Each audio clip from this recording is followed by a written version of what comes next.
Korps Garda Revolusi Iran menyatakan telah meluncurkan 40 rudal ke wilayah Israel sebagai balasan atas serangan Amerika Serikat ke situs nuklir Iran. Sebagian rudal yang diluncurkan adalah rudal terbesar Iran, Khorram Shahir 4.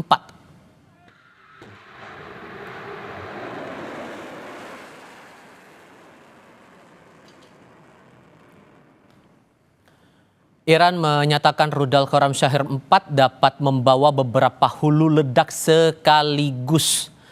Iran mengklaim rudal presisi tinggi ini punya daya rusak yang dahsyat dengan jangkauan hingga 2.000 km dan bisa membawa hulu ledak seberat 1.500 kg. Juru bicara Garda Revolusi Islam Iran, Kolonel Iman Tajik menyebut rudal Khorram Shahir 4 ini juga baru dipakai perdana dalam perang kali ini.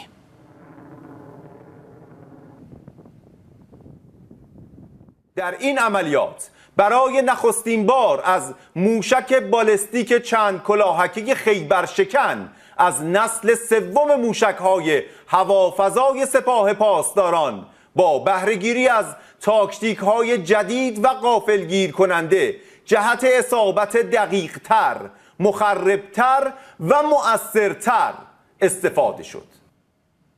Menteri Luar Negeri Iran Abbas Araghchi mengutuk serangan Amerika Serikat terhadap 3 fasilitas utama nuklir negara itu.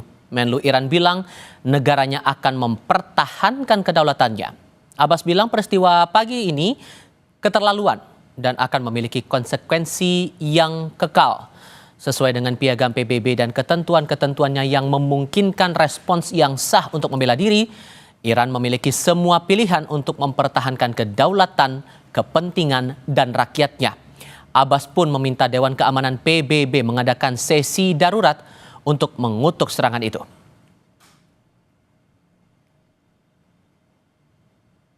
Iran's peaceful nuclear facilities. It is an outrageous, grave, and unprecedented violation of the fundamental principles of the Charter of the United Nations and international law. The warmongering and lawless administration in Washington is solely and fully responsible for the dangerous consequences and far-reaching implications of its act of aggression. In accordance with the UN Charter and its provisions allowing a legitimate response in self-defense, Iran reserves all options to defend its security, interests, and people.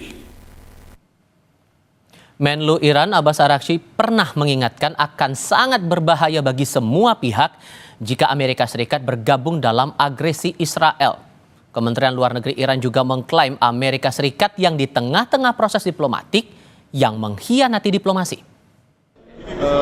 As everybody knows, we were in the middle of negotiations with the United States, and we were supposed to meet for the 6th round on 15 June. Then all of a sudden,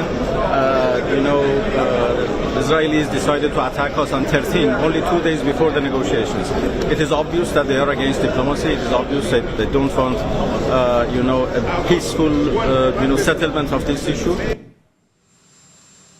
Presiden Amerika Serikat Donald Trump mengonfirmasi serangan terhadap 3 situs nuklir Iran di Fordow, Natanz, dan Isfahan. Presiden Trump mengatakan serangan mendatang terhadap Iran akan jauh lebih besar jika tidak ada kesepakatan damai. Trump juga berterima kasih kepada Perdana Menteri Israel Benjamin Netanyahu karena sudah bekerja sama sebagai tim. Tonight I can report to the world that the strikes were a spectacular military success. Iran's key nuclear enrichment facilities have been completely and totally obliterated. Iran, the bully of the Middle East, must now make peace. If they do not, future attacks will be far greater and a lot easier. I want to thank and congratulate Prime Minister Bibi Netanyahu. We worked as a team like perhaps no team has ever worked before. Perdana Menteri Israel Benjamin Netanyahu merespons langkah Amerika Serikat yang ikut menyerang Iran sebagai keputusan berani. Netanyahu menyinggung Trump menunjukkan kekuatan yang dinilainya bisa mengubah sejarah.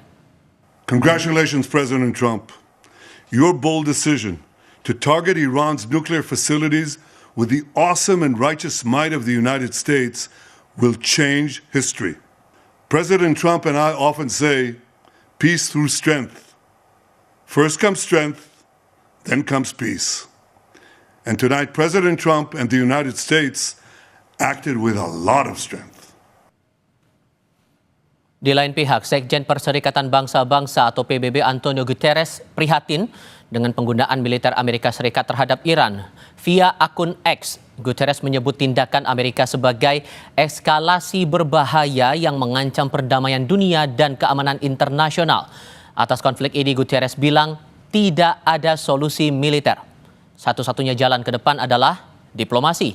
Satu-satunya harapan adalah perdamaian.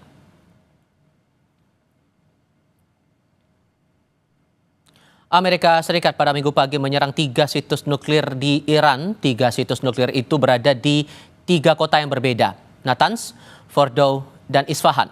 Situs di kota Natanz yang berlokasi 250 km dari Teheran merupakan fasilitas pengayaan uranium terbesar Iran. Situs nuklir Fordow yang posisinya di dekat kota Qum merupakan fasilitas yang paling dirahasiakan Iran dan berada di dalam tanah.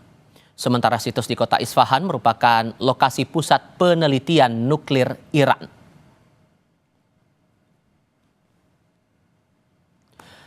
Saat menyerang fasilitas nuklir Iran, Amerika Serikat mengerahkan 6 pesawat pengebom B-2. Pesawat-pesawat itu membawa bom GBU-57A atau GBU-57A/B. Bom ini sering disebut sebagai penghancur bunker.